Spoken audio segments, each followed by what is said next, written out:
Menggunakan ban dalam bekas, warga mengevakuasi bayi dari rumahnya yang terendam sedalam 2 meter di kawasan Kebon Pala dan Tanah Rendah, Kampung Melayu Jatinegara, Jakarta Timur.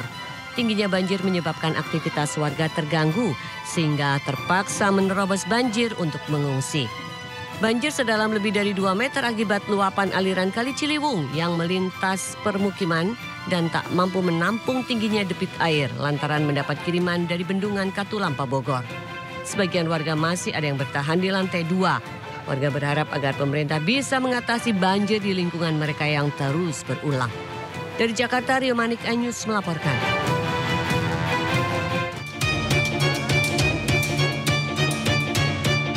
Asap tebal terlihat di pusat perbelanjaan West Mall Grand Indonesia Bundaran HI Jakarta Pusat. Akibatnya sejumlah pengunjung panik berhamburan keluar demi menyelamatkan diri. Khawatir api makin membesar. Menurut pengunjung, kebakaran terjadi di salah satu restoran di lantai 3A. Sempat terlihat kobaran api yang disertai bunyi alarm darurat hingga para pengunjung dan pekerja dievakuasi keluar gedung. 10 unit mobil damkar dikerahkan hingga api bisa dijinakan sebelum kian meluas. Selama proses pemadaman, seluruh area gedung disterilkan hingga aktivitas di dalam dihentikan sementara. Dari Jakarta, Rani Sanjaya, iNews melaporkan. Selamat siang pemirsa, Siang kembali hadir untuk menemani aktivitas Anda. Bersama saya Nata Arman, berikut berita pilihan siang ini.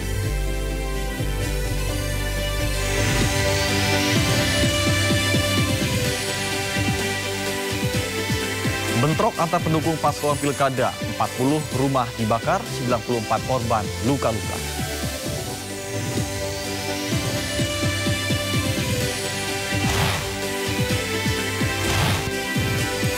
Hasil hitung cepat pasangan Pramono Anung dan Rano Karno unggul di Pilkada Jakarta.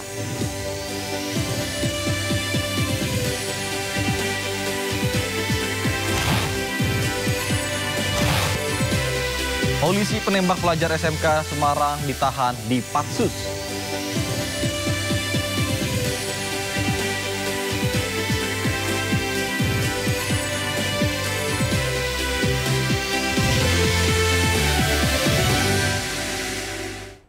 Pemirsa Siang kita awali dengan informasi bentrok antar massa pendukung paslon di Puncak Jaya, Papua. Puluhan rumah dibakar, sejumlah orang terluka akibat terkena panah.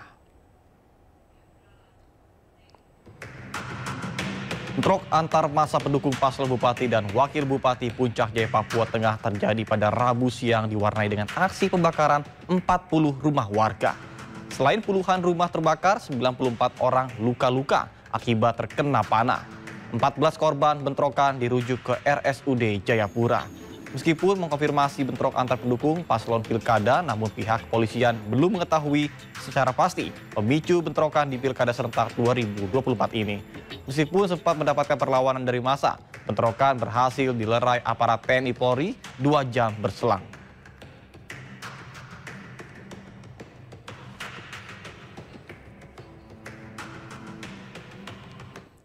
Rekapitulasi suara pemilihan wali kota dan wakil wali kota di kota Sungai Penuh Jambi diwarnai kericuhan. Akibatnya proses rekapitulasi suara dihentikan sementara dan akan dilanjutkan di tingkat panitia pemilihan kecamatan PPK.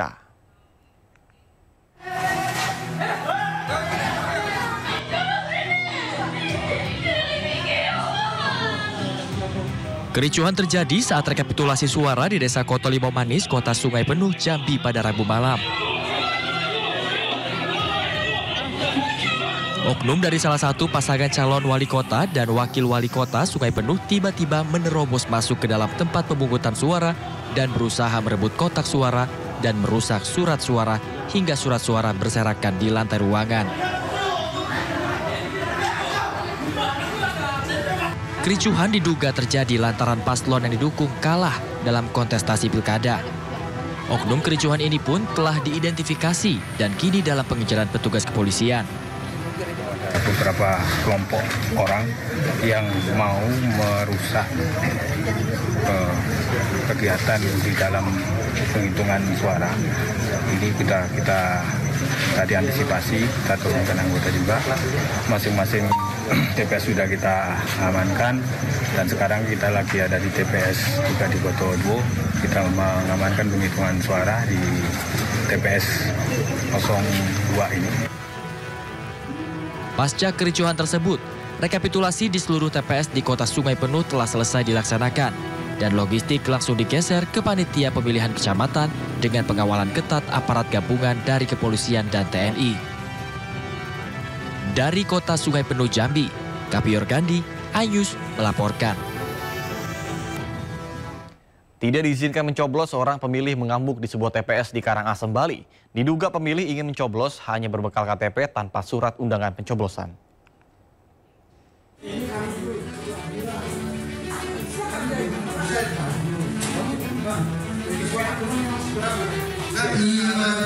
Beredar sebuah video di media sosial yang menunjukkan adu mulut warga dengan petugas TPS serta surat suara yang berceceran di lantai.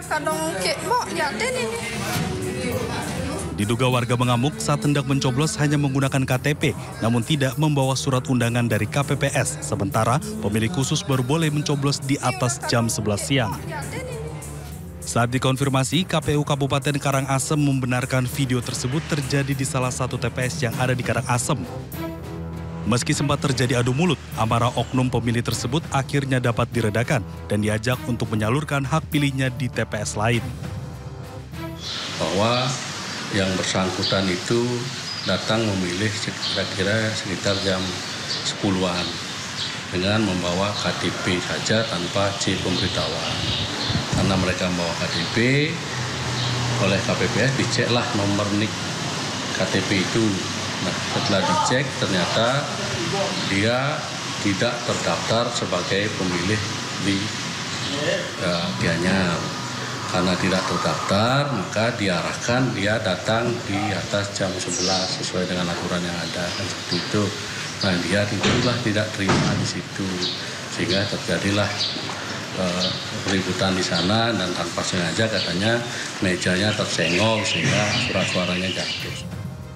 Meski sempat terjadi keributan, KPU Karangasem menyatakan proses pemilihan tetap berjalan sesuai ketentuan. Dari Karangasem, Bali, Yunda Arista, iNews melaporkan.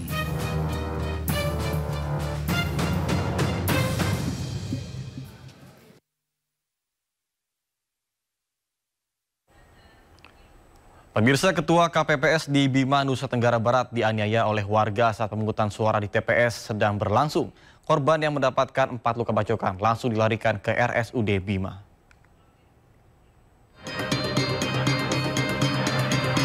Beginilah kondisi Aswadin, Ketua KPPS di TPS 02 Desa Waduani, Kecamatan Woha, Kabupaten Bima, Nusa Tenggara Barat, usai dibacok oleh warga saat pemungutan suara berlangsung Rabu pagi. Secara tiba-tiba, korban diserang pelaku dengan parang dari arah belakang. Usai menyerang Ketua KPPS, pelaku bernama Amiruddin sempat kabur sebelum... Calon Gubernur dan Calon Wakil Gubernur Jakarta nomor urut 1 merespon hasil hitung cepat dalam pelaksanaan Pilkada serentak 2024. Dan kita akan bergabung langsung untuk mengetahui keterangan terbaru Pramono Rano bersama dengan tim pemenangannya. Wakil Gubernur DKJ dipilih secara langsung melalui pemilihan kepala daerah dengan perolehan suara 50% plus 1 suara. Tentu kita semua tetap menunggu pengumuman resmi hasil rekapitulasi manual pemilihan gubernur Jakarta tahun 2024 dari KPUD Jakarta sebagai penyelenggara. Kami sangat mengapresiasi transparansi dan keterbukaan KPUD Jakarta dalam perhitungan suara karena telah menjunjung tinggi nilai-nilai demokrasi dilakukan secara terbuka dan semua ini untuk kepentingan Jakarta dan juga bangsa dan negara. Secara khusus kami juga menyampaikan terima kasih kepada penyelenggara pemilu, KPU, Bawaslu, aparat keamanan dan utamanya kepada warga Jakarta atas terselenggaranya pemilu Jakarta ini dengan damai dan riang gembira. Secara khusus kami juga ingin mengucapkan terima kasih kepada aparat kepolisian dan TNI Polri yang telah menjaga pilkada berlangsung secara jujur, aman, adil, dan tertib. Dan secara khusus, tepat hari ini tanggal 28 November, saya dan Bang Dul ingin mengucapkan selamat HUT Persija ke-96. Di jelang 1 abad Persija, tentunya ke depan kami ingin Persija menjadi klub kebanggaan kita bersama. Untuk itu secara khusus sebagai bagian dari keluarga besar Jakarta Menyala, kami ingin mengucapkan selamat ulang tahun untuk Persija. Terima kasih, itulah yang ingin kami sampaikan. Secara khusus kami memberikan kesempatan kepada Bang Dul, apabila ada ditambahkan kami persilakan. Terima kasih. Terima kasih Mas Bram. Baik teman-teman sekalian, kalaupun memang dinyatakan 1 putaran, ini adalah kemenangan Jakarta itu sendiri. Artinya Jakarta akan mempunyai gubernur dan wakil gubernur definitif dan harus segera menyelesaikan semua permasalahan yang memang kita hadapi bersama. Kita menghadapi climate change yang ekstrim. Wilayah Muara Karang sudah terjadi banjirop yang luar biasa. Kemudian juga kita harus menyelesaikan, mempersiapkan seluruh kebutuhan pokok menghadapi Ramadan dan Lebaran. Itu bukan pekerjaan mudah, berkali-kali saya sampaikan.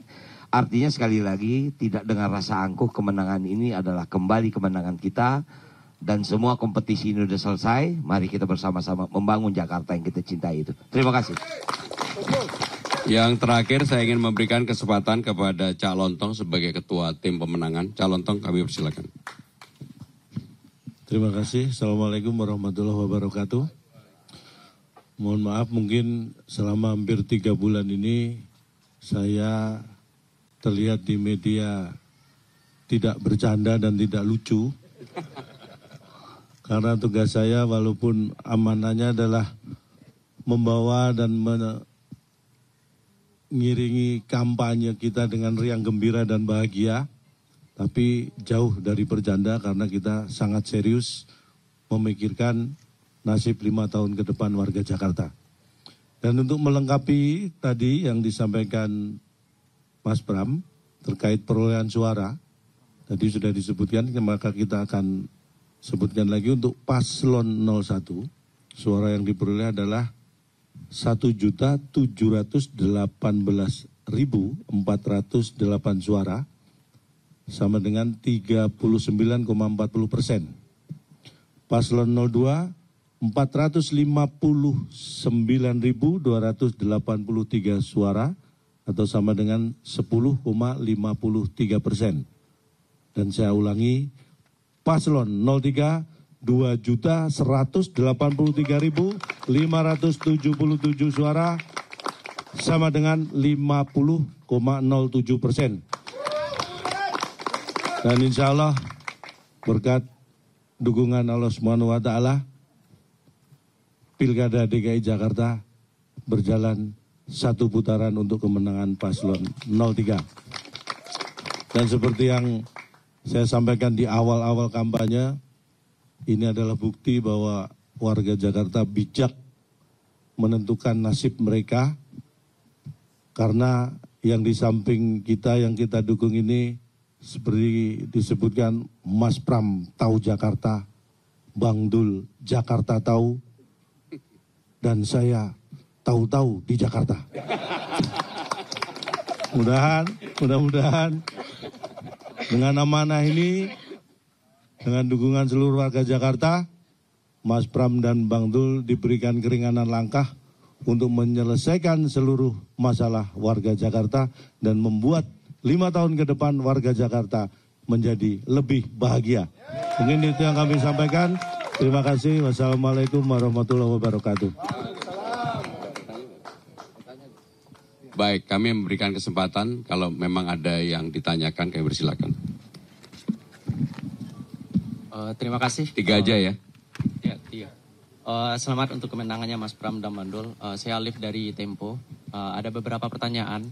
Yang pertama itu terkait dengan faktor kemenangan ya, yang mungkin dilihat oleh Mas Pram sama Bang Dul ataupun tim pemenangan. Faktornya itu kalau di SMRC terakhir menyebutkan bahwasannya ada faktor dukungan yang datang dari anak Abah dan juga Ahokers. Nah, apakah memang seperti itu yang terjadi di lapangan atau ada faktor-faktor lainnya? Nah, itu yang pertanyaan yang pertama. Nah, pertanyaan yang kedua, sekarang kan quick count sudah keluar dan pasangan nomor urut 3 sudah terlihat kemenangannya. Nah, apakah ada ucapan-ucapan kepada paslon 03 mungkin dari Pak Jokowi ataupun Bu Megawati dan yang lain-lain? Lalu yang ketiga itu perhitungan survei yang berjalan sebelum hari pemilihan, itu paslon 02 kan mendapatkan 3 ataupun 5% ke bawah lah. Nah, tapi di akhir-akhir ternyata nyampe 10. Nah, apakah di detik-detik terakhir menjelang perhitungan ada sejenis strategi mungkin dari paslon 03 untuk membahas itu karena perolehannya sampai ke 10 gitu. Terima kasih. Yang pertama mengenai kontribusi dari partai-partai, ormas-ormas, relawan-relawan dan juga anak Abah dan Ahoker, tentunya semuanya punya kontribusi, semuanya. Karena nggak mungkin saya dan Bang Dul bisa mendapatkan 50,07% tanpa itu. Teman-teman semua pasti ingat ketika memulai tanggal 28 Agustus, tepat 3 bulan yang lalu, survei saya di Carta Politika itu 0,1%. Pak Charles ini lebih tinggi dari saya ini. Pak Charles 1%, saya 0,1%. Sehingga kalau kemudian pada hari ini kami memperoleh 50,07%, saya meyakini ini kerja keras semuanya. Tetapi saya juga ingin menyampaikan bahwa tidak ada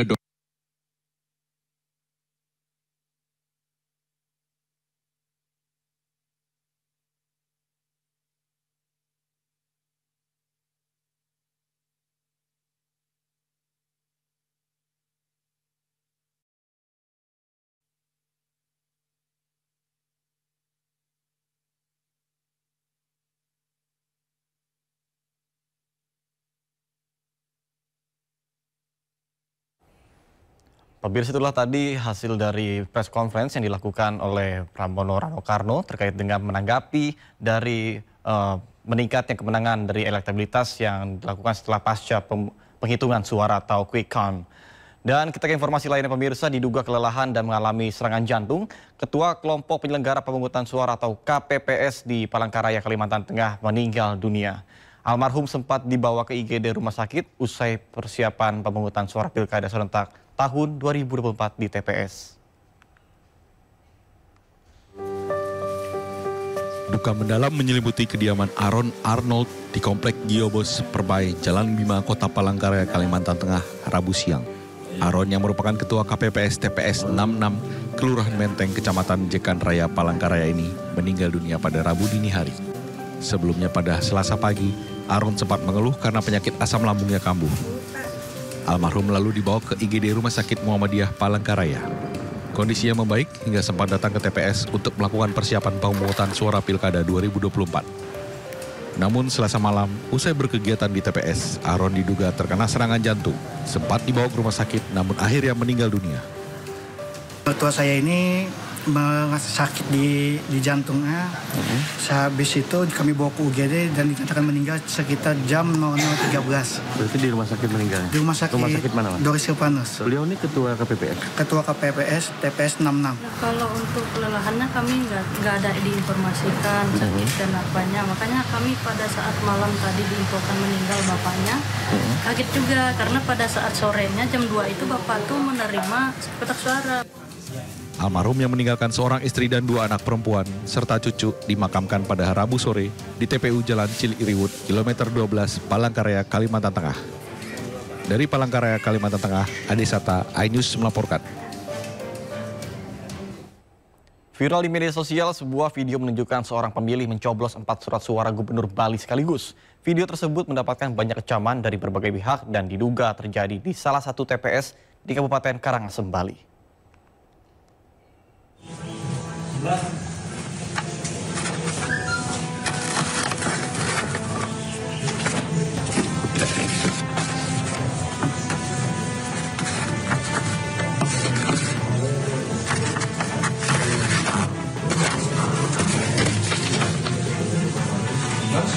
Inilah video yang viral di media sosial. Terlihat seorang pemilih merekam dirinya mencoblos 4 surat suara gubernur Bali sekaligus dan mencoblos salah satu paslon yang sama. Dalam video juga terlihat pemilih membawa 5 surat suara, 1 diantaranya surat suara bupati. Terkait hal tersebut, seluruh petugas melakukan penelusuran ke lokasi yang tertera dalam video dan diduga video terjadi di TPS 005, Desa Sangka Unung, Kecamatan Seduan, Karangasem, Bali. Di viral tersebut, kami turun ke lapangan untuk memastikan untuk kepastian viralnya di sudah yang lengkap mengenai kebijakan. Anton diduga dari diduga ada di Samsat. Pihak Bawaslu Karangasem menuturkan jika terbukti, maka suara dalam 1 TPS tersebut dianggap tidak sah. Dari Karangasem, Bali, Yunda Ariesta, iNews melaporkan. Pasangan Pramono Anung dan Rano Karno unggul di Pilkada Jakarta. Namun jumlah perolehan suara yang tidak lebih dari 50% berpotensi Pilkada Jakarta akan berlangsung 2 putaran.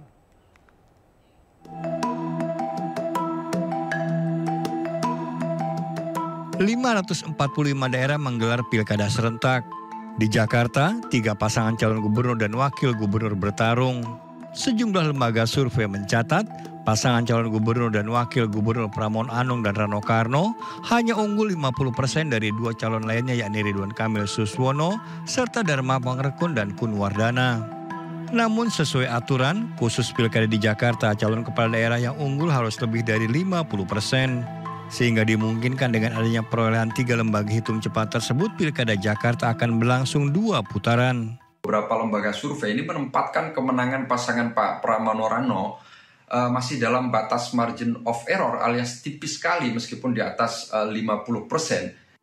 Potensi pelaksanaan Pilkada 2 putaran di Jakarta diperkirakan akan sangat menguntungkan pasangan RK Suswono karena pasangan yang didukung oleh Kim Plus ini mempunyai kesempatan untuk melakukan konsolidasi mesin politiknya. Dari Jakarta, Tim Liputan melaporkan. Sementara itu, tim pemenangan Ridwan Kamil Suswono, Ahmad Riza Patria optimis Pilkada Jakarta berlangsung 2 putaran. Bahkan dirinya menyatakan terdapat banyak kecurangan dan dan membagi temukan bukti kecurangan yang disediakan uang tunai senilai 10 juta rupiah. Kami ingin menyampaikan hasil daripada real count atau hitungan yang sesungguhnya dilakukan oleh tim data daripada paslon nomor urut 1, yaitu Bang Ridwan Kamil dan Mas Suswono. Dengan hasil sebagai berikut. Dari total suara yang masuk yaitu 4.353.683 suara, paslon nomor urut 1 memperoleh suara 40,17%. Dengan perolehan suara 1.748.714. Paslon nomor 2 10,55% dengan perolehan suara 459.475.000. Kemudian paslon nomor urut 3 dengan perolehan 2.145.494.000 dengan perolehan 49% atau 49,28%. Data masuk sudah mencapai 99,9%. Berdasarkan data yang masuk kami miliki, bahkan C1 yang kami terima dan kami input, maka dengan ini kami menyampaikan hasil input data yang kami terima menyatakan bahwa Pilkada serentak 2024 di DKI Jakarta akan berlangsung 2 putaran.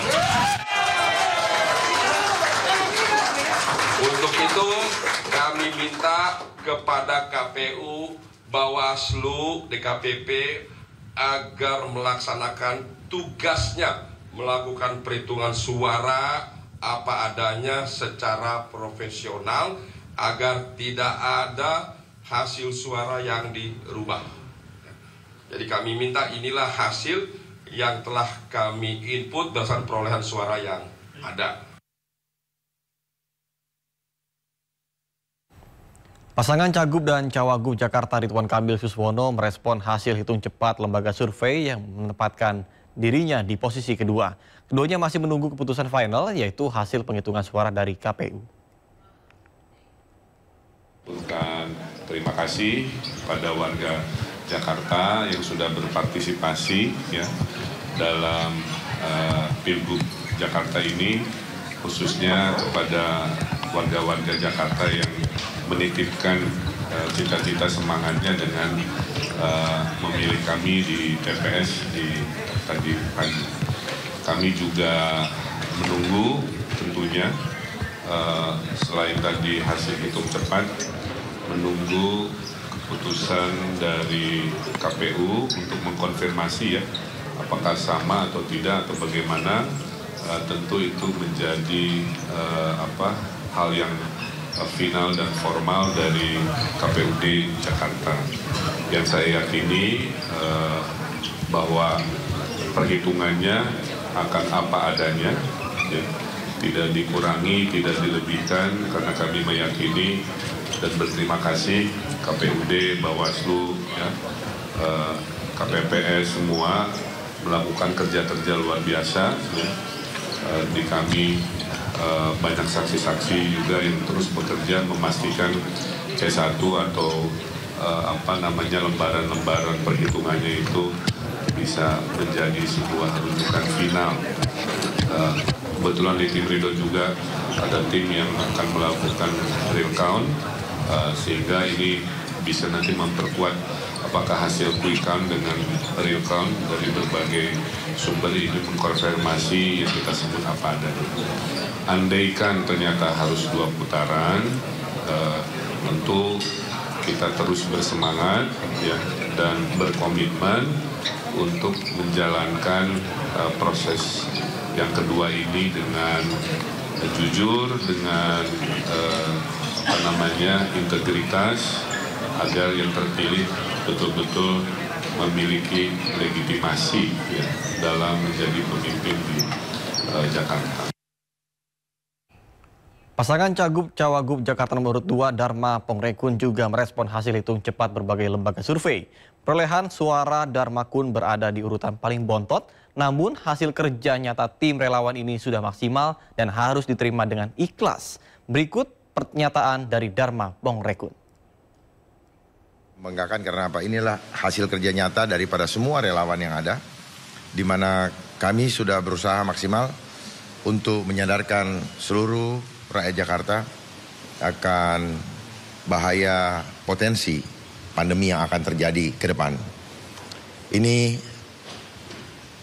adalah hasil efektif yang bisa kita semua dapatkan, dan kami menghimbau kepada semua relawan untuk tetap tenang, ikhlas menerimanya, dan kita sama-sama bersiap dan seluruh warga yang ada di Jakarta untuk berhadapan dengan potensi pandemi berikutnya.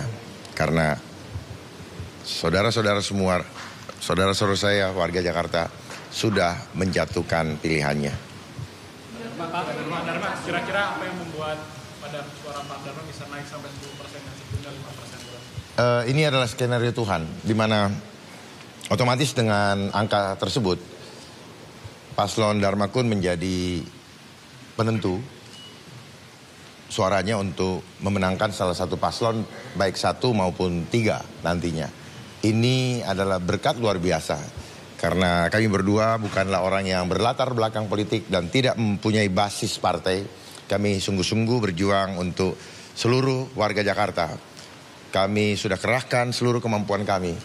Kami sampaikan apa yang bisa kami lakukan untuk memperbaiki keadaan Jakarta yang sedang tidak baik-baik saja. Baik itu melalui sistem ekonomi adil, getut tular adab yang selalu saya sampaikan, dan sebagainya untuk memulihkan ekonomi Jakarta. Namun pilihan sudah jatuh oleh rakyat. Kami tetap terima dengan ikhlas Dan kami percaya ada rencana Tuhan yang lebih indah di dalam menentukan perjalanan bangsa ke depan. Hasil hitung cepat atau quick count Pilgub Jakarta yang dilakukan oleh beberapa lembaga survei selain KPU menunjukkan pasangan Cagup Cawagup Pramono Rano unggul dari dua pasangan lainnya. Meskipun begitu, presentasi yang ditampilkan di berbagai lembaga survei berbeda dan masyarakat masih menantikan hasil real count resmi dari KPU.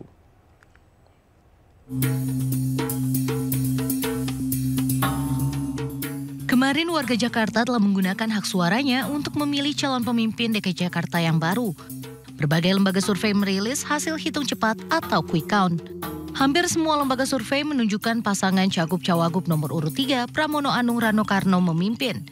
Terakhir, data hasil quick count dari Carta Politika dengan 100% suara masuk, Pramono Rano unggul dengan persentase 50,15%, disusul Ridwan Kamil Suswono dengan 39,25%, serta Darmapong Rekun Kunwardana di 10,60%. Sementara menurut data dari LSI, Pramono Rano memperoleh 50,10%, RK Suswono 39,20%, dan Darmakun di 10,61%. Sedangkan berdasarkan data dari indikator, Pramono Rano juga unggul di 49,87%, disusul RK Suswono dengan 39,53%, serta Darmakun dengan 10,61%. Sedangkan hasil real count Pilkada 2024 dapat dilihat dari laman resmi KPU. Hasil resmi rekapitulasi penghitungan secara menyeluruh dari semua TPS tersebut ditargetkan selesai dan akan diumumkan KPU pada Senin 16 Desember 2024. Pilkada Jakarta 2024 ini bisa saja berlangsung 2 putaran, meskipun nantinya Jakarta sudah tidak lagi berstatus ibu kota. Lalu apakah Pilkada Jakarta akan berlangsung 2 putaran? Berikut penjelasannya.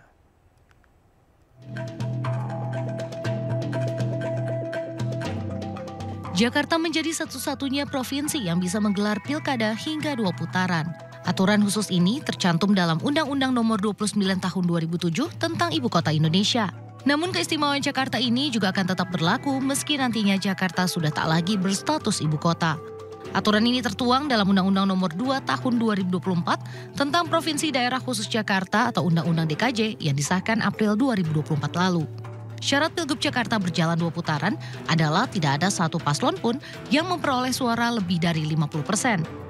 Artinya paslon tak bisa ditetapkan sebagai pemenang putaran pertama hanya dengan memperoleh suara terbanyak. Jika tidak ada paslon yang memperoleh suara lebih dari 50%, maka diadakan pemilihan putaran kedua dengan peserta yang berpartisipasi adalah pasangan calon dengan suara terbanyak pertama dan kedua pada putaran pertama.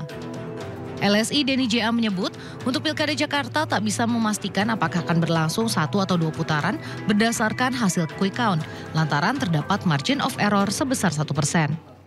Sampai saat ini LSI DDJA tak bisa menentukan 1 atau 2 putaran karena ada margin of error plus minus 1%.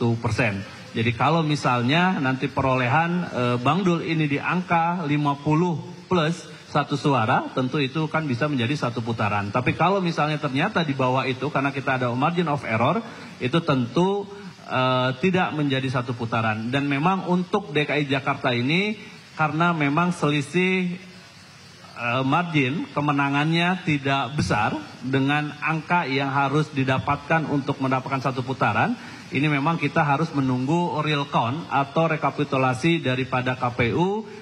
KPU DKI Jakarta pun mengungkap skenario putaran kedua Pilkada Jakarta akan digelar 26 Februari 2025. Namun ada atau tidaknya putaran kedua masih menunggu hasil real count resmi KPU.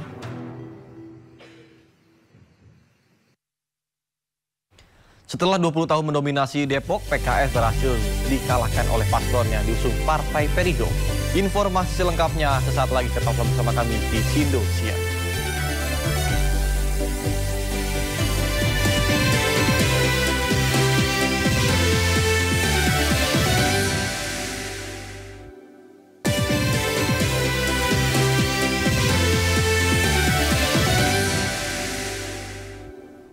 Terima kasih Anda masih bersama kami di Sindo Siang bersama saya Nata Arman. Pemirsa, Komisi Pemilihan Umum Republik Indonesia menyatakan Pilkada serentak 2024 berjalan lancar meskipun ada sejumlah TPS yang terkendala karena cuaca. Ketua KPU Republik Indonesia M. Afifuddin menyatakan bahwa rekapitulasi suara pilkada yang akan dilakukan secara berjenjang dimulai pada 28 November 2024. Sementara hasil rekapitulasi suara di tingkat provinsi akan diumumkan pada 15 Desember 2024. Hari ini atau penghitungan hasil pemungutan suara mungkin sudah dilakukan di TPS, kemudian nanti akan ada hasilnya disampaikan kepada panitia pemilihan suara PPS, kepada PPK, dan pada tanggal 28 sampai 30 November 2024 ini disampaikan ke PPK. Selanjutnya ada rekapitulasi di tingkat kecamatan oleh PPK, ini akan berlangsung 28 November hingga 3 Desember 2024. Kami akan mengupdate beberapa perkembangan pada saatnya nanti di sini seiring dengan tahapan-tahapan yang berjalan di daerah. Dan kami sudah menyampaikan seluruh jajaran di tingkat provinsi dan kabupaten untuk juga menyampaikan update yang sama ke teman-teman. Kemudian secara berjenjang setelah rekapitulasi di tingkat kecamatan, kita juga akan melakukan rekapitulasi suara di tingkat kabupaten yang terjadwal di 29 November hingga 6 Desember 2024. Tahapan ini mencakup penetapan hasil pemilihan untuk tingkat kabupaten kota. Dan ini penting untuk sama-sama kita sampaikan, termasuk secara terbuka nanti akan ada rekapitulasi akan diumumkan di 29 November hingga 12 Desember ya, untuk di tingkat kabupaten kota. Dan selanjutnya pada tingkat provinsi dijadwalkan 30 November hingga 9 Desember dan hasilnya akan diumumkan ke publik 15 Desember. Penting kami sampaikan tahapan ini karena kami ingin memastikan dan menyampaikan ke publik bahwa sebagaimana yang kita tahu, hasil resmi dari proses pilkada ini adalah rekapitulasi pasca pemungutan suara. Penghitungan rekapitulasinya adalah yang berjenjang sebagaimana yang sama-sama kita tahu, sebagaimana amanat undang-undang. Dan berdasarkan informasi dari jajaran kami juga, distribusi logistik dan seterusnya juga maksimal, tidak banyak kejadian yang terlalu mengganggu tahapan. Kemudian terkait dengan distribusi, beberapa persoalan yang muncul karena gangguan keamanan, bencana terjadi di beberapa kabupaten, misalnya di Membramo Tengah, karena ada keributan, kemudian juga ada di distrik Kelila dan seterusnya. Kemudian kita juga melihat ada beberapa perkembangan di tempat-tempat lain karena ada peristiwa banjir, misalnya di Sumatera Utara, di beberapa daerah. Nanti teman-teman yang lain yang akan mengupdate. Kami juga ingin menyampaikan bahwa berdasarkan data yang masuk, perkembangan pemungutan suara di TPS-TPS nanti akan kami update juga perkembangan dari data-data yang masuk ke kita. Jadi kalau teman-teman sudah mendapatkan data dari quick count dan seterusnya, kami juga nanti akan melakukan update terkait dengan data yang sudah masuk ke KPU, termasuk perkembangan Sirekap dan seterusnya. Pada kesempatan yang baik ini, yang paling penting ingin kami sampaikan adalah tadi itu secara umum pelaksanaan pilkada berjalan dengan baik, dan juga ungkapan terima kasih kami kepada seluruh jajaran pemilih dan seluruh peserta, semua pihak yang sudah membantu pelaksanaan dan menyukseskan. Pilkada serentak 2024 telah selesai dilaksanakan 27 November kemarin. Apakah sistem pelaksanaan pilkada serentak tahun ini telah berjalan baik? Dan kita akan membahasnya dengan peneliti Perkumpulan untuk Pemilu dan Demokrasi Perludem Heroik M. Pratama. Baik, selamat siang Mas Hero. Selamat siang Mas, apa kabar? Alhamdulillah baik. Mas Hero, baik, langsung pertanyaan pertama ya Mas. Ya. Bagaimana Anda melihat sistem pelaksanaan pilkada serentak tahun ini? apakah sudah berjalan dengan baik atau tidak? Ya, pertama memang dalam sejarah Republik Indonesia, untuk pertama kalinya penyelenggaraan seluruh pemilihan kepala daerah di level gubernur, bupati, dan wali kota itu dilaksanakan secara satu hari yang bersamaan, gitu ya. Karena kalau kita lihat sebelumnya, pasca pilkada pertama di 2005, semua penyelenggaraan pilkada itu berserakan gitu ya, sesuai dengan habis masa jabatan kepala daerah. Tetapi kemudian pasca 2014, di 2015, 2017, 18, dan 2020, ada gelombang keserentakan di sana secara bertahap hingga akhirnya kemarin kita selenggarakan seluruh provinsi dan kabupaten kota di Indonesia untuk pertama kalinya. Nah, kalau kita lihat memang dalam konteks sistem ya, penyelenggaraan pilkada ini kan diselenggarakan pada tahun yang sama dengan pileg dan pilpres, seperti itu. Nah, kalau kita lihat kemarin ketika tahapan awal-awal pilkada yang tengah berlangsung, di sisi lain tahapan pileg dan pilpres itu belum selesai. Bahkan ada beberapa pemungutan suara ulang di pileg dan pilpres berdasarkan putusan Mahkamah Konstitusi, tetapi di sisi lain penyelenggara pemilu kita, baik KPU dan Bawaslu, sudah mulai melangsungkan tahapan pilkada. Artinya di sana ada himpitan penyelenggaraan pemilu legislatif dan presiden bersamaan dengan penyelenggaraan pilkada, sehingga ini membuat kompleksitas bagi lembaga penyelenggara pemilu kita. Nah, yang berikutnya kalau kita lihat potret secara cepat di hari pemungutan dan penghitungan suara ya, memang kami menemukan ada beberapa persoalan yang memang ini disebabkan salah satunya karena jadwal pemilu kada kita itu di akhir tahun, di mana kemudian kita tahu bersama bahwa akhir tahun itu adalah tingkat curah hujan yang cukup tinggi. Nah, tadi disebutkan juga misalnya dalam konferensi pers yang dilakukan oleh Komisi Pemilihan Umum Republik Indonesia, ada beberapa daerah yang memang harus menyelenggarakan pemungutan suara susulan. Karena kemudian tempat pemungutan suaranya yang kemudian sudah disiapkan itu terkena banjir gitu ya, sehingga kemudian tidak memungkinkan untuk menyelenggarakan pilkada. Nah, itu salah satu aspek yang kemudian kita lihat misalnya dari temuan pemantau kami di Sumatera Utara, salah satunya misalnya di beberapa kabupaten kota ada terkena banjir sehingga kemudian harus dilakukan pemungutan suara susulan seperti itu. Nah, yang kedua memang soal aspek keterlambatan logistik gitu ya, kami juga masih menemukan seperti itu. Dan yang berikutnya adalah misalnya soal ini, adanya multitafsir dari anggota KPPS tentang peran pemantau pemilu begitu ya. Nah, kita tahu misalnya setelah pukul 1 ditutup, PPS itu kan ada proses penghitungan suara yang kemudian dituangkan di dalam formulir C1 hasil gitu ya. Nah, di sana sebetulnya peraturan KPU itu menyebutkan bahwa setiap orang, bahkan pemantau pemilu juga dan masyarakat umum yang menyaksikan proses penghitungan suara itu bisa mendokumentasikan formulir C. Nah, problemnya misalnya ada beberapa anggota KPPS yang memang mungkin dia tidak diinformasikan dengan baik bahwa C1 itu adalah barang publik yang dimana kemudian bisa didokumentasikan dan itu diatur di dalam KPU kita. Nah, itu dilarang. Nah, ini kami temukan juga misalnya yang dilakukan oleh pemantau-pemantau kami yang mereka dilarang untuk memotret formulir C. Nah, secara umum kira-kira seperti itu, namun memang satu kekhawatiran kami adalah yang meskipun ini nanti perlu kita lihat ya hasil akhirnya soal angka partisipasi ya. Karena ada satu kecenderungan ketika pemilu diselenggarakan pada tahun yang sama, bukan hanya dalam satu pemilu ya, ada rally pemilu yang tidak henti seperti yang kita lakukan hari ini, di Februari ada pileg dan pilpres, lalu di November ada pilkada. Nah, ada kecenderungan kejenuhan pemilih, sehingga kemudian bisa berdampak terhadap rendahnya angka partisipasi pemilih.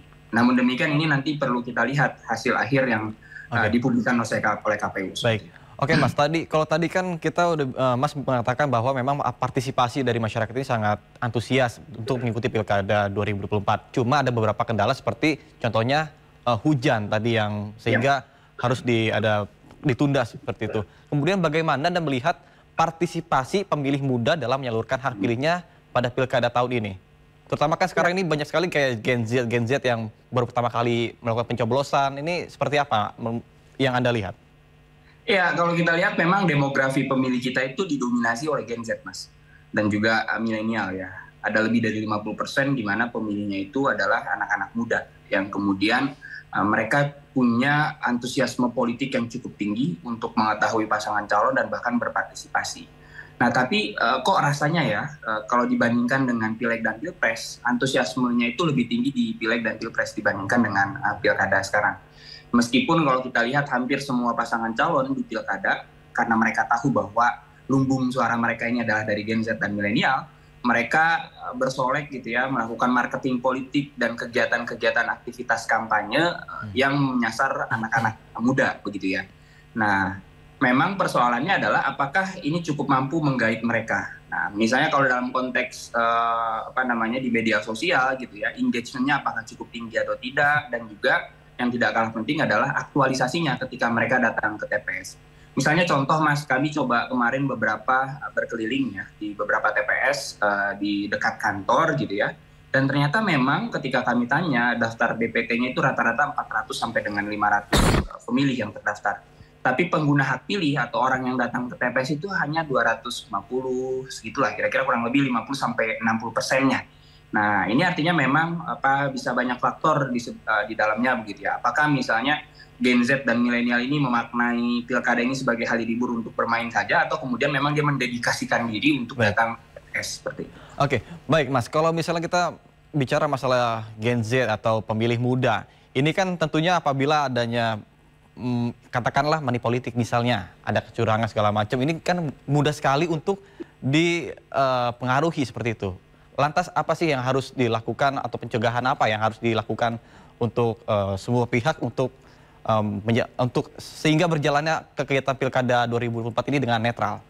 Ya, politik uang ini jadi semacam instrumen cepat ya bagi pasangan calon, kemudian dengan harapan dia bisa mendulang suara sebanyak-banyaknya gitu ya. Tapi perlu dilihat loh karakter dari perilaku pemilih Gen Z dan milenial ini. Karakter perilaku pemilih itu kan ada 3. Satu adalah perilaku pemilih sosiologis, di mana orang dalam menentukan pilihannya berbasiskan pada dimensi-dimensi sosiologis tadi gitu ya, apakah kedaerahan dan seterusnya begitu ya. Lalu ada psikologis. Nah, psikologis ini berkaitan dengan kedekatan emosional. Ini biasanya berkaitan dengan loyalitas atau simpatisan terhadap suatu kandidat atau partai politik tertentu.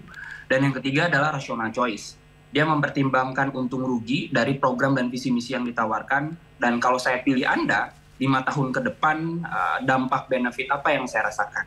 Nah, pemilih-pemilih Gen Z dan milenial ini adalah perilaku pemilih rasional. Yang mempertimbangkan untung rugi menurut saya bukan berdasarkan keuntungan sesaat dari pemberian uang yang diberikan oleh pasangan calon gitu ya, atau tim pemenangannya. Ya, misalnya 100.000, 200.000 yang kemudian itu bisa habis secara cepat gitu ya. Tetapi dia lebih mempertimbangkan selama 5 tahun ke depan, kalau saya pilih Anda, gitu ya, keuntungan apa yang saya dapatkan. Gen Z dan milenial ini kan aspek kebutuhannya itu bisa kita petakan dalam beberapa jenis ya. Satu adalah pendidikan, gitu ya. Yang kedua adalah lapangan pekerjaan. Dan yang ketiga adalah ruang aktualisasi diri, gitu ya, ruang publik, bagaimana kemudian suatu komunitas, di mana kemudian partisipasi anak muda ini kan sekarang cukup tinggi ya, untuk membentuk suatu komunitas, berdasarkan hobi dan seterusnya, itu bisa terfasilitasi dengan baik. Nah, jadi kalau menurut saya, anak-anak Gen Z dan milenial ini tidak akan terlalu berpengaruh terhadap praktek-praktek politik uang tadi, begitu ya. Justru ruang-ruang aktualisasi apa yang kemudian itu lebih konkret yang dia bisa dapatkan, bukan hanya dalam jangka pendek, tetapi di jangka panjang. Baik. Oke, yang terakhir, Mas Hero, ya. Mungkin terkait dengan Anda melihat quick count yang berlangsung di berbagai daerah, terutama di Jakarta nih. Ini kan sangat menjadi perbicaraan yang sangat hangat ya, terutama di antara paslon 1, 2, 3, terutama dan pasangan 1 dan juga pasangan 3. Ini tentunya menjadi perdebatan apakah ini bisa menjadi 2 putaran atau 1 putaran. Menurut Anda seperti apa? Ya, pertama kalau kita lihat quick count itu metodologinya sudah dibuktikan secara ilmiah ya, dalam konteks ilmu statistik, yang kemudian dia mensampling beberapa TPS secara proporsional di seluruh wilayah administratif, hanya diambil beberapa sampelnya. Nah, itu bisa menjadi semacam rujukan awal lah paling tidak untuk melihat kecenderungan hasil pemilu di manapun gitu, termasuk di DKI Jakarta. Nah, tetapi memang dalam konteks quick count itu ada yang disebut dengan margin of error. Nah, margin of error ini misalnya yang kita lihat dalam konteks DKI itu rata-rata kan 1 sampai dengan 1,5%. Artinya misalnya kalau ada satu pasangan calon sudah mendapat 50%, kalau dikaitkan dengan margin of error, apakah margin of error-nya ini ke bawah Artinya bisa jadi 49% atau ke atas menjadi 51% gitu ya. Nah, dalam konteks ilmu statistik kira-kira seperti itu.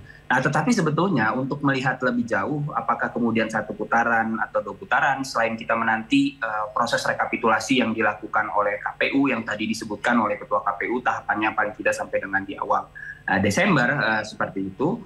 Nah, sebetulnya KPU punya instrumen namanya Sistem Informasi Rekapitulasi Suara atau Sirekap ya, yang kemudian kita tahu memang di Pileg dan Pilpres kemarin sempat menjadi polemik karena banyak kesalahan pembacaan. Tapi hari ini mereka gunakan lagi sebagai instrumen alat bantu untuk publikasi formulir C yang kemudian memang tidak ada tabulasinya di sana begitu ya. Nah, mungkin ini karena evaluasi menurut mereka tabulasi ini membuat ricuh karena kemudian ada kesalahan pembacaan. Yang seharusnya tabulasi ini tetap bisa digunakan dengan metode verifikasi lebih jauh gitu ya, sebelum dipublikasi sehingga di verifikasi tersebut lalu kemudian ada tabulasinya. Nah, itu yang menurut saya akan jauh lebih bisa menentukan, kita bisa lebih melihat begitu ya, apakah kemudian 1 putaran atau 2 putaran. Hari ini bisa kita lihat sebetulnya data-data hasil foto di Sirekap yang dipublikasi oleh KPU di DKI Jakarta itu kalau saya tidak salah tadi pagi angkanya udah lebih dari 90%. Data TPS yang masuk ke dalam web Sirekap tersebut. Hanya saja memang kita tidak bisa lihat hasil tabulasi total perolehan suara dari masing-masing pasangan calon. Gitu ya. Kita hanya bisa lihat hasil-hasil fotonya. Nah, nanti ada organisasi masyarakat sipil namanya Jaga Suara 2024 yang kemudian dia coba mentabulasikan keseluruhan yang mungkin nanti itu bisa kita lihat. Tetapi poinnya adalah rekan-rekan semua yang tidak kalah penting adalah meskipun hari pemungutan dan penghitungan suara sudah selesai, di teman-teman di Jakarta gitu ya, apakah kemudian 1 putaran atau 2 putaran, yang tidak kalah penting adalah yuk kita sama-sama jaga proses rekapitulasi yang hari ini sudah ada di level kecamatan. Seperti itu, Mas. Baik.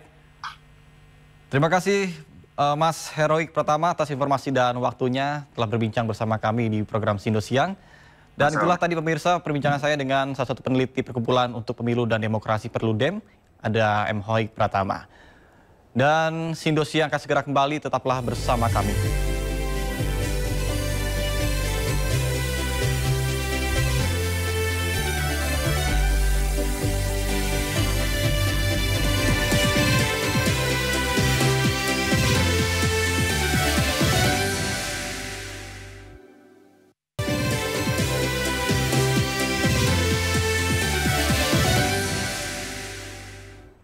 Terima kasih Anda masih bersama kami di Sindo Siang bersama saya Nata Arman. Pemirsa, hasil hitung cepat atau quick count sejumlah lembaga survei menunjukkan keunggulan pasangan Andra Soni Dimyanti Natakusuma di Pilkada Provinsi Banten. Pilkada Banten menjadi satu sorotan karena melibatkan persaingan antara 2 dinasti politik.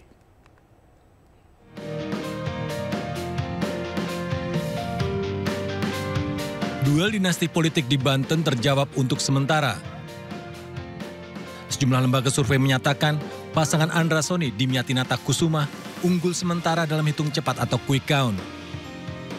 Perolehan suara sementara Andra Soni dan Dimyati mengungguli paslon nomor urut 1, Airin Rahmidiani dan Ade Sumardi, berkisar di angka 10%.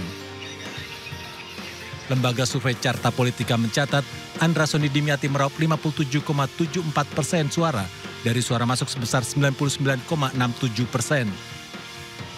Sementara Fox Poll Center mencatat angka 57,30% untuk Andra Soni Dimyati. Dan LSI DNJA menunjukkan penghitungan 55% suara untuk Andra Soni Dimyati. Keunggulan suara di atas 10% memang cukup besar. Namun calon gubernur Banten Andra Soni menyatakan masih menanti hasil penghitungan berjenjang dari KPU Provinsi. Namun perlu saya sampaikan bahwa quick count merupakan salah satu alat saja secara ilmiah untuk mengukur hasil daripada pencoblosan tadi. Yang merupakan acuan kita nanti adalah hasil penghitungan suara secara berjenjang di KPUD. Tapi tentu kami harus mengucapkan rasa syukur, alhamdulillah bahwa sementara hasil quick count menunjukkan bahwa perolehan suara kami unggul.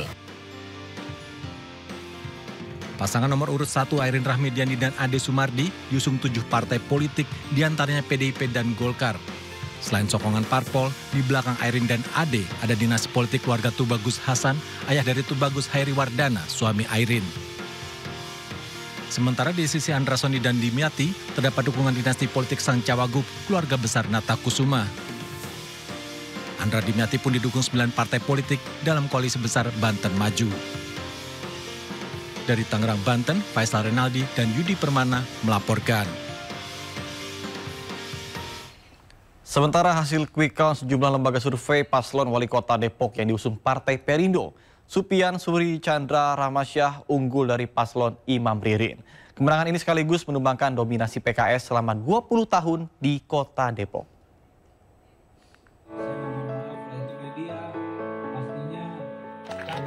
Lembaga survei Foxpol Center, pasangan calon nomor urut 2 Supian Chandra meraih 53,19%.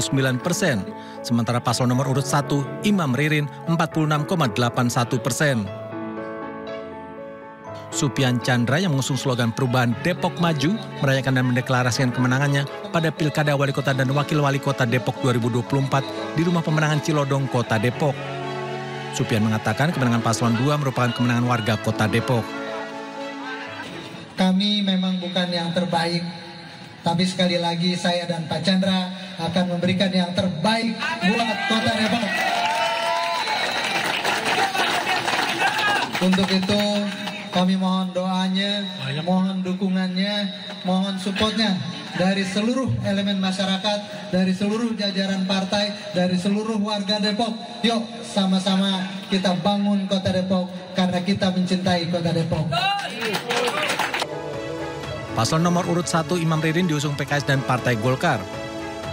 Sementara paslon 02 Supian Chandra diusung 12 partai, Gerindra, PDIP, Demokrat, PKB, PAN, P3, Nasdem, Partai Buruh, Partai Umat, Partai Perindo, Gelora, dan PSI yang tergabung dalam koalisi Depok Maju. Dari Depok, Jawa Barat, Yung Rizky melaporkan.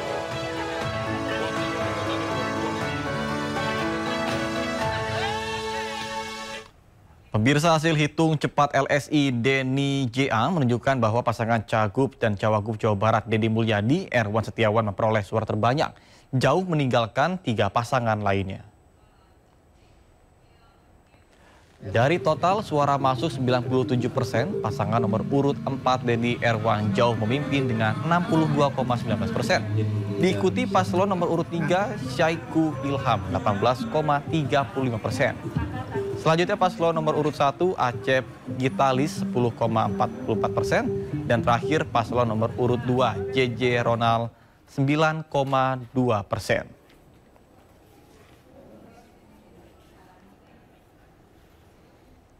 Sementara di Jawa Timur, pertarungan 3 Serikandi versi hitung cepat LSI Denny JA dimenangkan pasangan Khofifah Indar Parawansa Emil Dardak dengan perolehan 58,14%.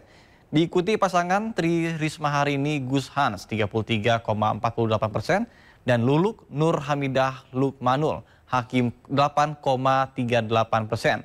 Hasil ini berdasarkan suara masuk 97,67%.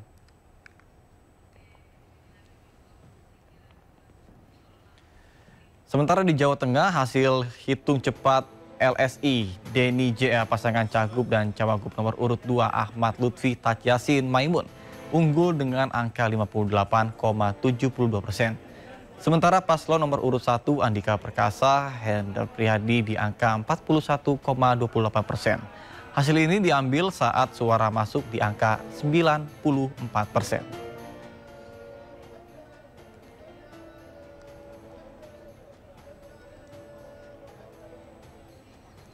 Pasangan calon gubernur dan wakil gubernur nomor urut 1, Bobi Nasution dan Surya unggul dalam perolehan suara dari nomor urut 2, Edi Rahmayadi dan Hasan Basri Sagala pada Pilkada Sumatera Utara 2024.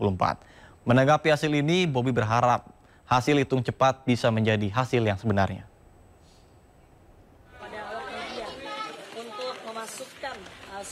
Dari data lembaga survei, indikator politik dengan suara masuk 99,83%, paslon nomor urut 1 Bobi Surya unggul dengan perolehan suara 62,7%. Sedangkan paslon nomor urut 2 Edi Hasan memperoleh 37,3%.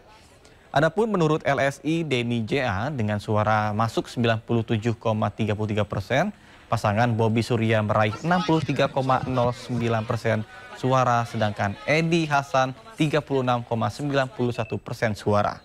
Menanggapi hasil ini, Bobi berharap hasil hitung cepat bisa menjadi hasil yang sebenarnya.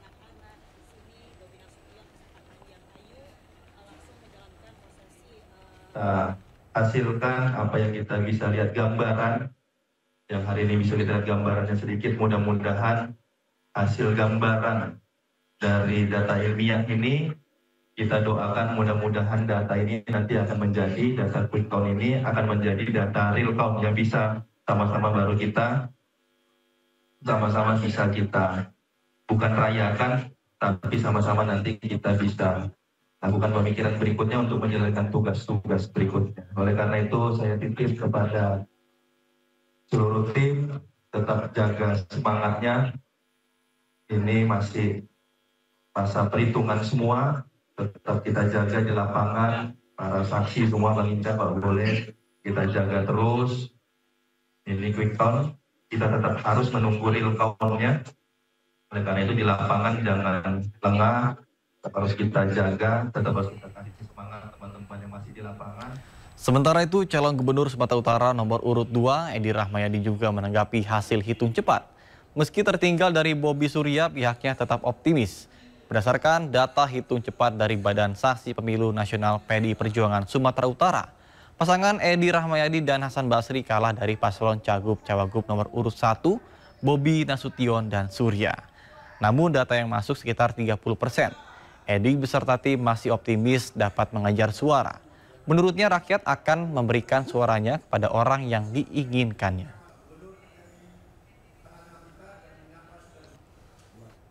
Yang kita lihat, quick count di TV tadi adalah posisinya di 65% dan 34 atau 35 tadi ya posisinya. Nah kita cross check kemarin, baru 30% terdata di tempat ini. Kondisinya juga tidak jauh beda. Posisinya di 60-40, berarti tak jauh beda. Walaupun baru 30%. Kita ikuti sampai nanti menjadikan kepastian. Inilah demokrasi. Rakyat memilih suara rakyat dan dia adalah memberikan amanah kepada siapa yang. Klaim pemenangan versi hitung cepat Pilkada serentak 2024 terjadi di beberapa daerah. Di Makassar, Sulawesi Selatan, konvoi serta pesta kembang api dilakukan pendukung Munafri Alia.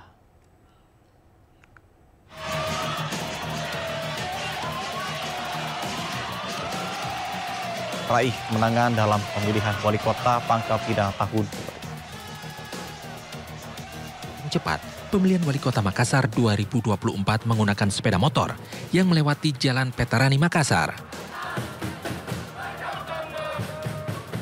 Dari hasil perhitungan sementara yang dirilis sejumlah lembaga survei, pasangan nomor urut 1 Api Alia memperoleh suara di atas 50%. Di hadapan pendukung, Munafri berjanji akan membawa Makassar lebih berkembang. Para tim dan seluruh relawan telah berjuang bahu-membahu untuk mewujudkan satu keinginan bahwa tahun 2024 ini Makassar punya wali kota dan wakil wali kota.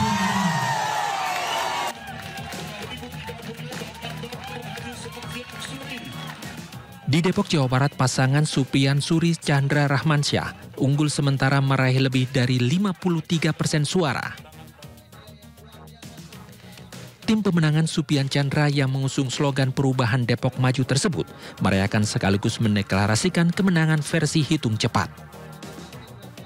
Terima kasih yang sebesar-besarnya atas kesempatan yang diberikan buat saya dan Pak Chandra untuk bisa melayani warga Depok. Untuk bisa merangkul seluruh warga Depok. Untuk bisa memberikan perhatian kepada seluruh warga Depok.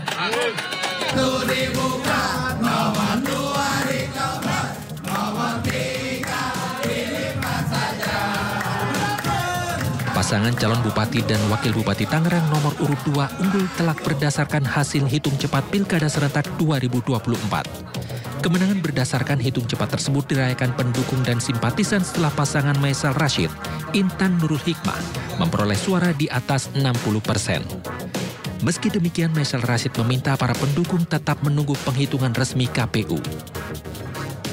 Kita saksikan berikutnya. Hitung cepat sudah kita saksikan dan sekarang sudah kita lihat secara langsung bahwa hasilnya Ibu Bapak yang lebih tahu. Hanya ingin saya sampaikan pada kesempatan ini, hasil dari hitung cepat ini kita semua harus menghormati, harus menghargai semua pihak. Seluruh tim pemenangan pasangan calon Bupati dan Wakil Bupati Tangerang nomor urut 2 mengawal suara sekaligus mempersiapkan jika ada gugatan dari pasangan lainnya. Dari Makassar, Depok, dan Kabupaten Tangerang, tim liputan iNews melaporkan. Relawan Kota Kosong klaim meraih kemenangan dalam pemilihan wali kota Pangkal Pinang tahun 2024. Relawan mengklaim Kota Kosong meraih 61% suara.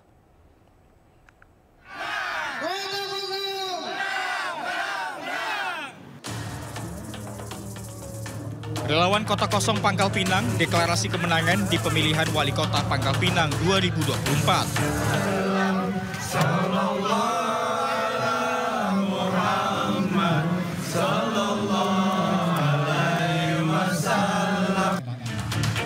Para relawan menggelar sujud syukur di Tugu Krito Surong yang berdampingan dengan Rumah Aspirasi Kota Kosong Pangkal Pinang.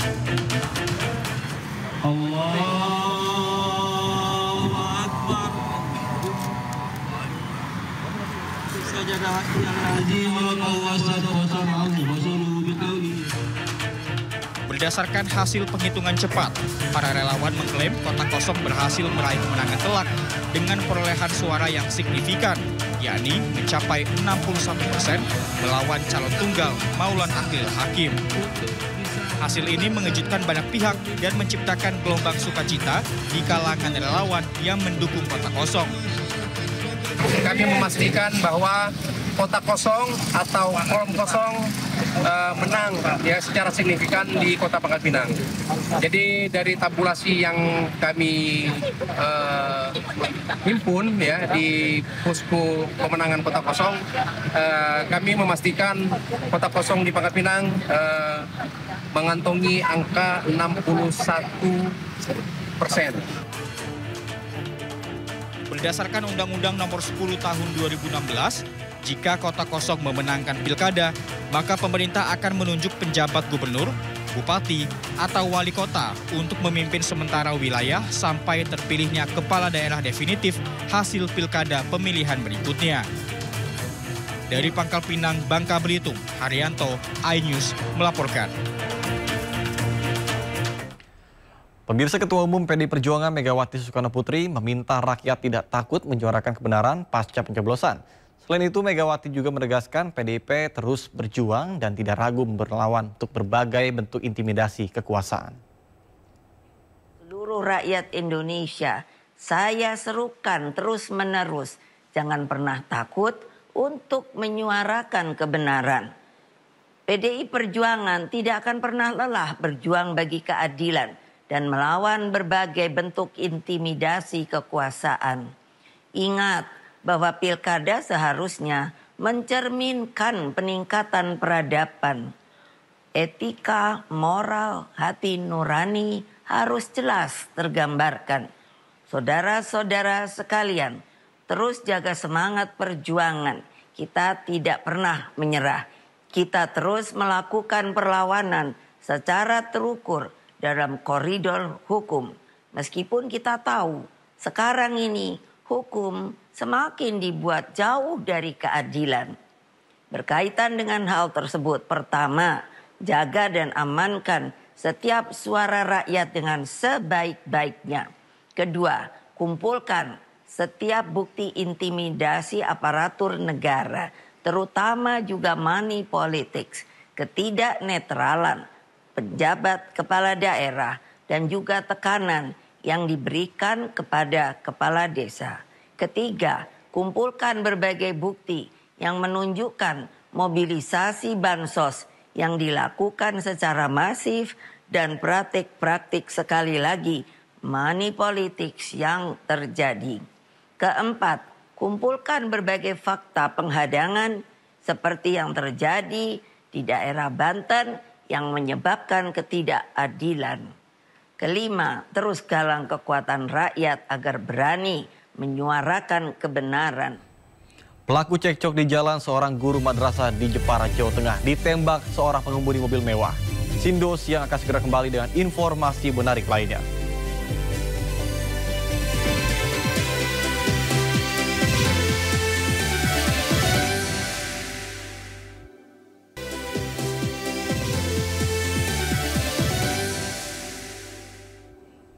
Terima kasih Anda masih bersama kami di Sindo Siang. Pemirsa, sejumlah bangunan rumah warga di bantaran rel kereta api Petamburan Tanah Abang, Jakarta Pusat, Kamis dini hari ludes terbakar. Banyaknya material yang mudah terbakar membuat api dengan cepat membakar bangunan.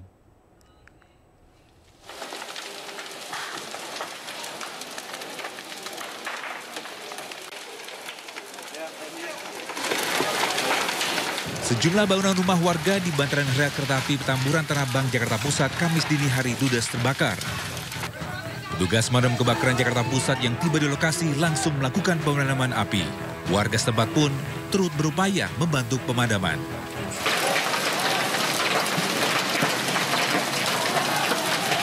Dari dalam bangunan yang terbakar tersebut sempat menimbulkan beberapa kali letupan. Banyaknya bahan maupun material yang mudah terbakar membuat api dengan cepat membakar bangunan-bangunan rumah tersebut. Meski demikian, hingga saat ini belum diketahui penyebab pastinya kebakaran yang melandanya. Sementara sedikitnya belasan unit mobil pemadam kebakaran beserta puluhan personel dikerahkan ke lokasi guna memadamkan api.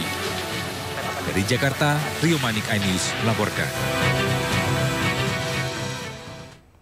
Seorang guru madrasah di Jepara, Jawa Tengah menjadi korban penembakan seorang pengemudi mobil mewah.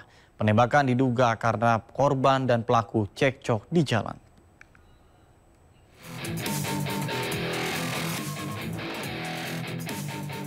Seorang guru madrasah diniyah Eko Hadi Susanto, 42 tahun, warga desa Buaran, Jepara, Jawa Tengah, menjadi korban penembakan saat menjemput anaknya pulang sekolah. Usai peristiwa itu, korban melaporkan aksi arogan pelaku ke Polsek Mayong. Saat Reskrim Polres Jepara pun langsung menangkap pelaku saat berada di rumahnya. Insiden penembakan berawal saat korban nyaris tertabrak mobil mewah pelaku. Karena ditegur korban, pelaku justru emosi hingga terjadilah penembakan itu. Tidak hanya menembak korban, pelaku juga melampiaskan amarahnya dengan membakar sepeda motor milik korban saat perbaikan di bengkel. Dari hasil pemeriksaan polisi, pelaku menembak korban dengan senjata pistol jenis airgun tidak berizin yang dibeli secara online sejak 2 tahun lalu.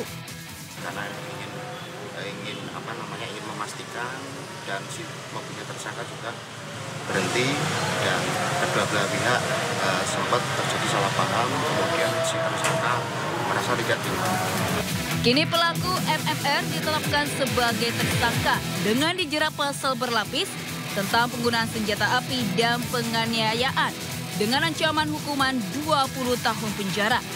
Dari Jepara, Jawa Tengah, Alif Sutarto, iNews melaporkan.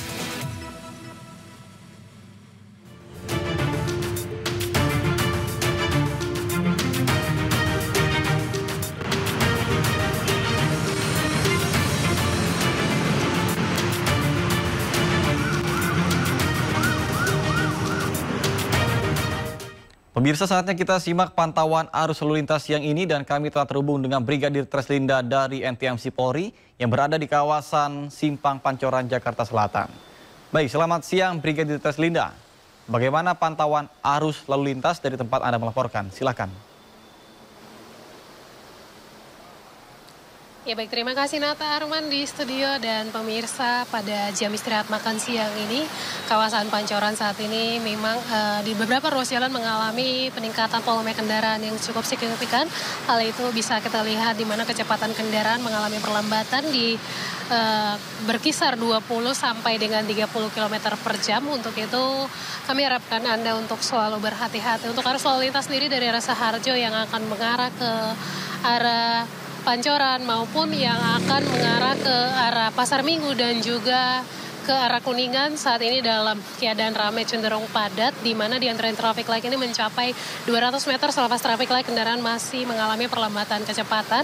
Begitupun dengan kendaraan dari arah Pasar Minggu yang akan mengarah ke arah Saharjo dan juga kendaraan dari Pancoran yang akan mengarah ke arah Kuningan. Kami harapkan Anda tetap jaga jarak aman kendaraan Anda serta antisipasi kegiatan masyarakat di kawasan yang terdapat juga halte busway. Kemudian masyarakat yang berlalu lalang mencari makan siang di jam istirahat makan siang ini perlu diantisipasi. Kepadatan kendaraan pun terjadi ke arah Cawang di mana perlambatan kecepatan terjadi pada lepas antrean di traffic light dari arah Kuningan, di mana perlambatan kecepatan ini imbas juga dengan penyempitan lajur di mana kawasan ini sedang diberlakukan perbaikan kabel pada jalan. Hal ini perlu diantisipasi juga bagi para pengguna jalan, tentunya Anda untuk selalu berhati-hati dan juga ikutilah arahan serta petunjuk petugas kami yang berada di lapangan. Kemudian berdasarkan prediksi dari BMKG untuk cuaca Ibu Kota DKI Jakarta diprediksi akan hujan. Untuk itu maksud kami akan hujan pada sore hari. Untuk itu kami harapkan bagi pengendara roda 2 maupun kendaraan roda 4, pastinya Anda selalu menyediakan jas hujan dan kami sarankan untuk tidak gunakan jas hujan jenis ponco bagi pengendara roda 2 dan roda 4. Karet wiper Anda pastinya berfungsi dengan baik.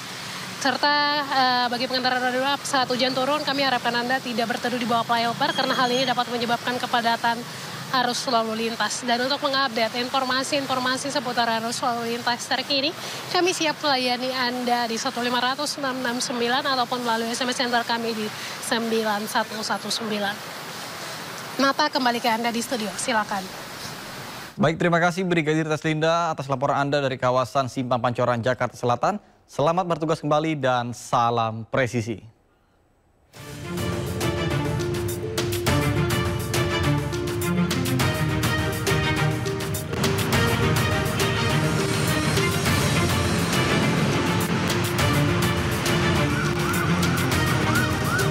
Tim Flat One Quick Response Pangkalan Utama TNI Angkatan Laut 4 Batam mengamankan seorang pengedar sabu di perairan Kepulauan Riau. Petugas amankan sabu seberat 43,2 gram dari tangan pelaku.